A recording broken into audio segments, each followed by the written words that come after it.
श्री स्वामी समर्थ. स्वागत आहे तुमचं माझ्या यूट्यूब चॅनलमध्ये. आजचा दिवस तुम्हाला खूप छान सुख समाधानाचा आणि आनंदाचा जाऊ देत ही स्वामींच्या चरणी प्रार्थना करते आणि आज या नवीन व्हिडिओला सुरुवात करते. तर बघा मित्रमैत्रिणींनो, 18 जून वार गुरुवार आणि उद्याच्या दिवशी आलेला आहे गुरुपुष्यामृत योग.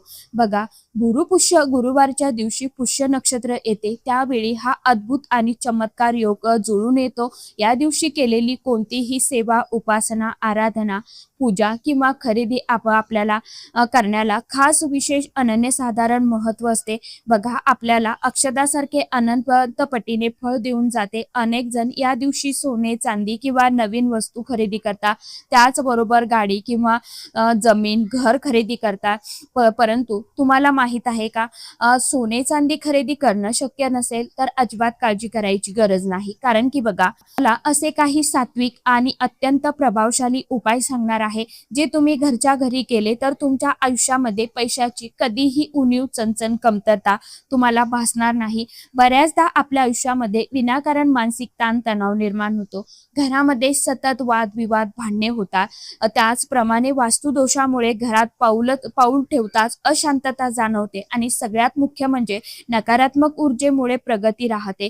जर तुमच्याही घरात अशी परिस्थिती असेल तर ही सगळी अशांतता, दारिद्र्य आणि दोष, गरिबी कायमची दूर करण्यासाठी आजच्या व्हिडिओमध्ये तुम्हाला एक अतिशय अत्यंत महत्त्वाचा उपाय सांगणार आहे. प्रभावशाली उपाय आहे तो म्हणजे स्वस्तिकचा. आपल्याला एका ठिकाणी स्वस्तिक काढायचं आहे. हे स्वस्तिक कशा पद्धतीने काढायचं आहे, कुठे काढायचं आहे, उपाय कशा पद्धतीने करायचा आहे, याविषयीची संपूर्ण माहिती आजच्या या नवीन व्हिडिओमध्ये मी तुमच्या बरोबर शेअर करणार आहे.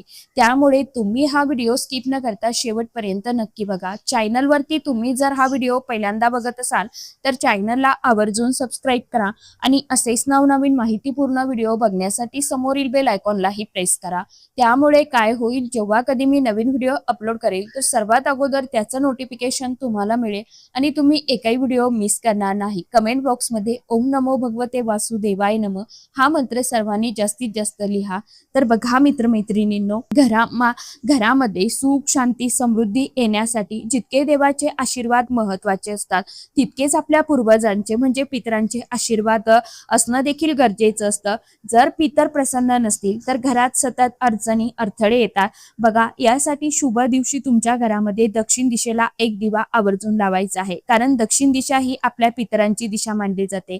बघा, आपल्या पितरांच्या स्मरणार्थ दक्षिण दिशेला तोंड करून हा दिवा लावायचा आहे. या दिव्यामध्ये तुम्हाला काळे तीळ टाकायचे आहे. जास्तीत जास्त प्रयत्न करा. दिवा लावत असताना ओम पितृदेवताय नमः या मंत्राचा आपल्याला जप करायचा आहे. हा सोपा उपाय केल्याने घरातील कितीही प्रखरातील प्रखर पितृदोष पूर्णपणे दूर होतो आणि घरामध्ये सुख, शांती, समृद्धी यायला सुरुवात होते आणि आपले पितर देखील आपल्यावरती खुश होतात आणि आपल्याला सुखी संसाराचे आशीर्वाद देत असतात. त्याचबरोबर घरातील नकारात्मक ऊर्जा दूर करण्यासाठी समोरचा अतिशय अत्यंत पवित्र उपाय म्हणजे स्वस्तिक आपल्याला काढायचं आहे. स्वस्तिक हे आपल्या शास्त्रामध्ये शुभतेचं, मांगल्याचं आणि पवित्रतेचं प्रतीक मानलं जातं. बघा, त्यानंतर हा उपाय करण्यासाठी आपल्याला थोडंसं गाईचं शुद्ध तूप घ्यायचं आहे आणि त्यामध्ये आपल्याला थोडीशी हळद जी आहे तर ती टाकायची आहे, मिक्स करायची आहे. यामध्ये मात्र कुंकू टाकलं तरी सुद्धा चालेल, फक्त हळद टाकली तरी देखील चालणार आहे. तूप ह्या दोन्ही गोष्टी आपल्याला एकत्र मिश्रण जे आहे तर ते एकत्र करून घ्यायचं आहे. त्यानंतर हळदीने आणि तुपाने तयार केलेलं हे मिश्रण जे आहे तर याच्या सहाय्याने स्वस्तिक तुम्हाला काढायचं आहे. तर तुम्हाला तुमचा जो मुख्य मेन दरवाजा आहे तर तो स्वच्छ पुसून घ्यायचा आहे. मुख्य मेन दरवाजावरती स्वस्तिक काढायचं आहे. त्याचबरोबर एक स्वस्तिक आपल्या घराच्या तुळशीजवळ काढायचं आहे आणि यानंतर पुढचं स्वस्तिक जे आहे तर आपण आपल्या गॅस शेगडीवरती काढायचं आहे. एक स्वस्तिक आपल्या घरामध्ये काढायचं आहे पाठीमागच्या बाजूला. यानंतर एक स्वस्तिक तुम्हाला आपण आपली जी काय पैशाची तिजोरी आहे, कपाट आहे, अलमारी आहे तर तिथे तुम्हाला काढायचं आहे. जेव्हा आपण घरामध्ये अशा पवित्र ठिकाणी स्वस्तिक काढतो त्यावेळी घरातील वातावरण खूप प्रसन्न आणि मंगलमय तितकंच आनंदी होतं. हे शुभ चिन्ह मुख्य प्रवेशद्वारावरती काढल्यामुळे माता लक्ष्मी देखील आपल्या घराकडे आकर्षित होते आणि आपल्यावरती प्रसन्न होते, घरामध्ये वास करते. बघा, आपण रोज घराची साफसफाई करतो, देवांची पूजा करतो, परंतु आपण रोज सूर्यदेवांना जल अर्पण करतो का? तर नाही. कदाचित रोज आपल्याकडनं हे घडत नाही, परंतु किमान या गुरुपुष्यामृत योगाच्या पवित्र दिवशी तरी सूर्यदेवांना जल आपल्याला अर्पण करायचं आहे, म्हणजेच अर्घ्य अर्पण करायचं आहे. बघा, या दिवशी सूर्याला अर्घ्य अर्पण केल्याने आपल्या शारीरिक आरोग्याची कमालीची सुधारता होते, मानसिक शांतता लाभते आणि आपल्याला आपला आत्मविश्वास जो आहे तर तो दृढ बलवान होतो आणि दिवसेंदिवस खूप जास्त वाढत जात असतो. त्याचबरोबर कुंडलीतील सूर्याची स्थिती यामुळे अतिशय अत्यंत मजबूत आणि बलवान होते, ज्यामुळे माणसाचे निर्णय क्षमता, समाजामध्ये मान सन्मान आणि नेतृत्व गुण वाढवतात. अर्घ्य देण्यासाठी तुम्हाला हे जल अर्पण करताना नेहमी तांब्याच्या कलशाचा वापर करायचा आहे. तांब्याच्या कलशामध्ये स्वच्छ पिण्याचं पाणी तुम्हाला घ्यायचं आहे, थोडंसं कुंकू टाकायचं आहे, एक लाल रंगाचं फूल टाकायचं आहे, अखंड अक्षता टाकायच्या आहे. अत्यंत महत्वाचा उपाय आहे. जल अर्पण करताना नेहमी पूर्व दिशेला तोंड करून आपल्याला उभं राहायचं आहे. जेव्हा तुम्ही हे पाणी सोडू लागाल तर ही धार तुम्हाला अगदी हळूवार ठेवायची आहे. धारेमधून तुम्हाला भगवान सूर्यदेवांचं दर्शन करायचं आहे आणि जल अर्पण करत असताना कधीही थेट किंवा चक्क उघड्या डोळ्यांनी सूर्यदेवांकडे बघू नये, शास्त्रात निश्चित मानले गेले आहे.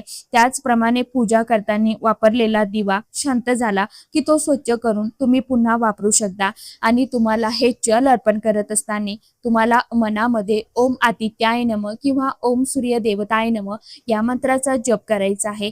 त्याचबरोबर घराच्या बघूया की घराच्या मुख्य प्रवेशद्वाराशी संबंधित एका महा उपायांकडे या शुभ योगांवरती आपल्याला मुख्य प्रवेशद्वारावरती एक तुपाचा दिवा सुद्धा लावायचा आहे.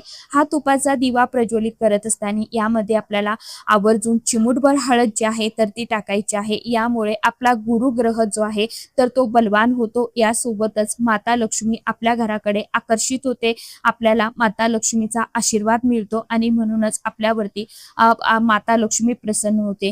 दिवा कुठे लावायचा आहे तर बघा, जेव्हा तुम्ही बाहेरून घरामध्ये प्रवेश करताना त्यावेळी तुमची जी उजवी साईड असते, उजवी बाजू असते, नेमका तिथेच हा दिवा तुम्हाला लावायचा आहे. बघा मित्रमैत्रिणींनो, या दिव्यामध्ये भरपूर तूप घाला, जेणेकरून अगदी सकाळपासून किंवा बघा तुम्ही जर संध्याकाळच्या वेळेला हा उपाय केला, झोपेपर्यंत हा दिवा तुम्हाला अखंड तेवत राहील, याची तुम्हाला काळजी घ्यायची आहे. आणि आपण बघूया की अतिशय प्रभावी उपाय, घराचा उंबरठा हा आपल्या घराचा केंद्रबिंदू मानला जातो, म्हणूनच त्याची सेवा करणं खूप गरजेचं आहे. हळदीचं लेपन करणं व विधी या पवित्र दिवशी आपल्याला करायचे असतात. घराच्या उंबरठ्यावरती स्वच्छ हळदीचं पाणी आपल्याला टाकायचं आहे. उंबरठा स्वच्छ पुसून घ्यायचा आहे. छानसं आपल्याला सुंदर हळदीचं लेपन करायचं आहे. आपल्या उंबरठ्याची मनोभावे आपल्याला पूजा करायची आहे. उंबरठ्याला नमस्कार करायचा आहे. यानंतर उंबरठ्याजवळ आपल्याला तुपाचा दिवा लावायचा आहे, धूप अगरबत्ती लावायची आहे. मधोमध बरोबर आपल्याला शुभ लाभ हे आपल्याला पवित्र शब्द जे आहेत तर ते काढायचे आहे. हे शब्द मांगल्याचं, समृद्धीचं आणि अफाट शांतीचं प्रतीक मानलं जातं.